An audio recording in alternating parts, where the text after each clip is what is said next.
السلام علیکم ورحمۃ اللہ وبرکاتہ۔ نحمدہ و نصلی علی رسولہ الکریم، اما بعد۔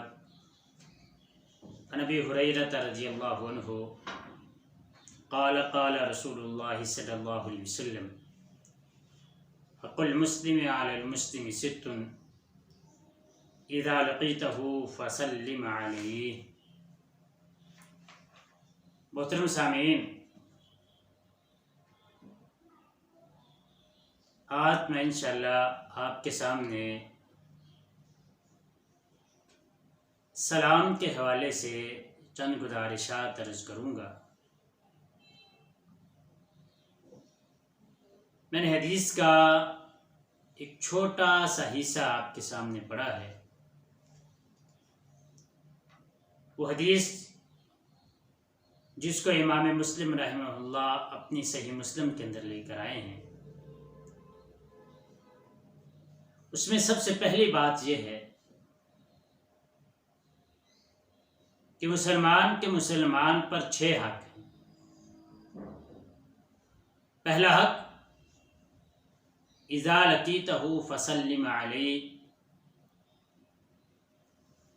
جب تو اپنے مسلمان بھائی کو ملے تو اس کو سلام کہے۔ سلام کی اہمیت، اس کی فضیلت کے حوالے سے چند گزارشات عرض کروں گا۔ سب سے پہلی بات، سلام کے متعلق سب سے مضبوط اور طاقتور بات یہ ہے کہ اللہ رب العزت کا نام ہے۔ قرآن مجید فرقان حمید میں اللہ رب العزت سورۃ الحشر کے اندر فرماتے ہیں، آیت مبارکہ ہے، الملک القدوس السلام المؤمن المہیمن۔ اسی حوالے سے حضرت عبداللہ بن مسعود رضی اللہ تعالیٰ عنہ کی حدیث ہے کہ ہم جب رسول اللہ صلی اللہ علیہ وسلم کے ساتھ نماز پڑھتے تو یوں کہتے، السلام علی اللہ قبل عبادہ، السلام علی جبرائیل، السلام علی میکائیل، السلام علی فلان۔ یعنی اللہ پر اس کے بندوں کی طرف سے سلام ہو، جبرائیل پر سلام ہو، میکائیل پر سلام ہو، فلاں پر سلام ہو۔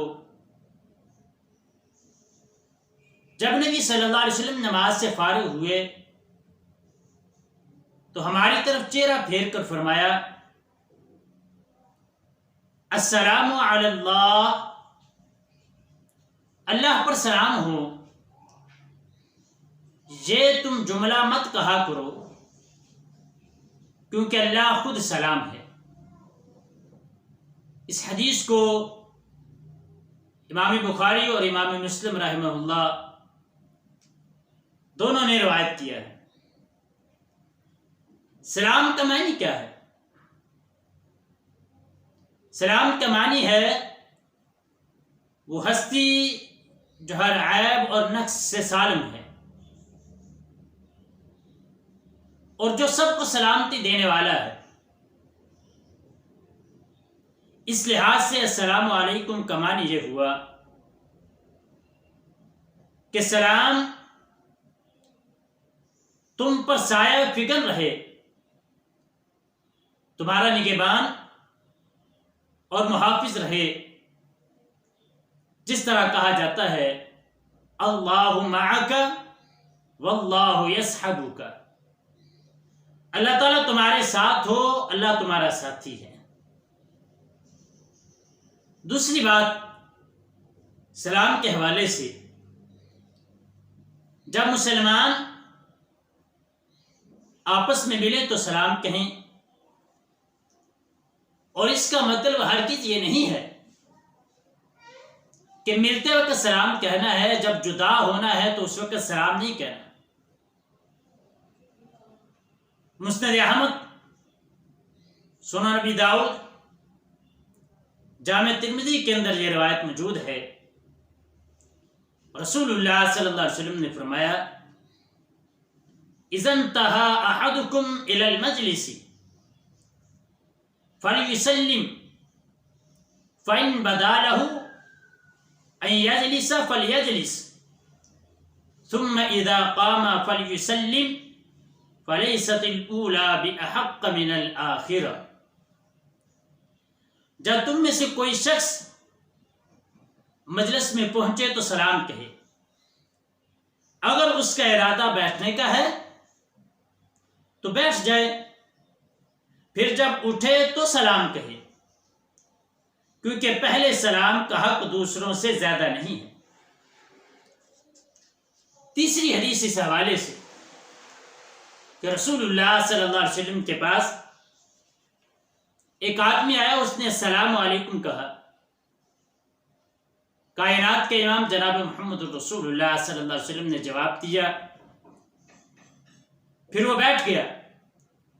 آقا علیہ الصلوۃ والسلام نے فرمایا 10 نے کی۔ پھر ایک اور آیا، اس نے آ کے السلام علیکم ورحمۃ اللہ کہا، رسول اللہ صلی اللہ علیہ وسلم نے فرمایا 20۔ تیسرا شخص آیا، اس نے آ کے کہا السلام علیکم ورحمۃ اللہ وبرکاتہ، تو اللہ کے نبی جناب محمد رسول اللہ صلی اللہ علیہ وسلم نے فرمایا 30۔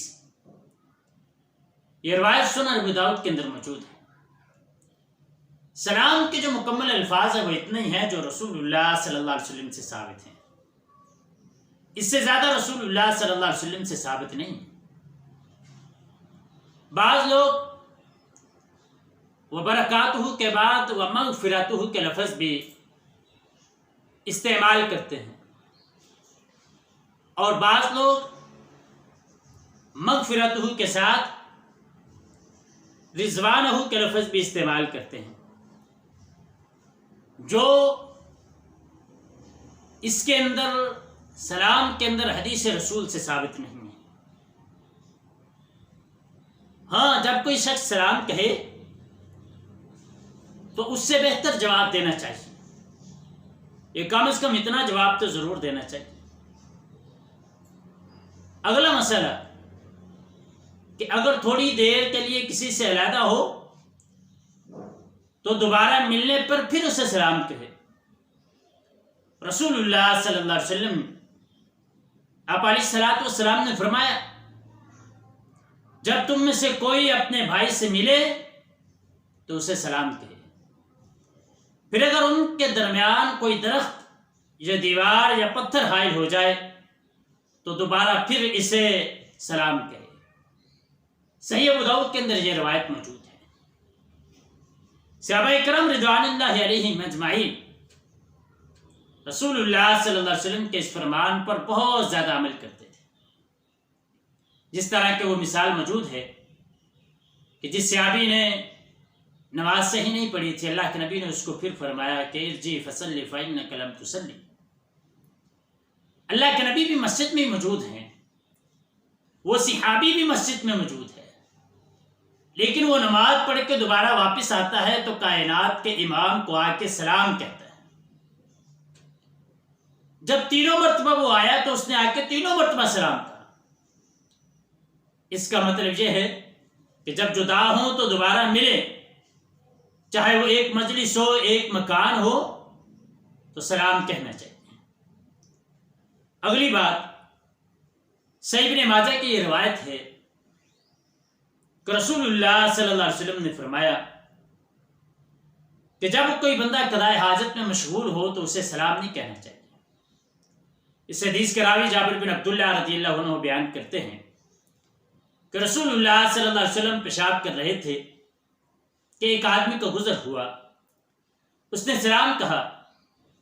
اللہ کے نبی نے فارغ ہونے کے بعد فرمایا اذا رأیتنی علی مثل هذه الحالة فلا تسلم علی فإنک ان فعلت ذلك لم ارد علیک۔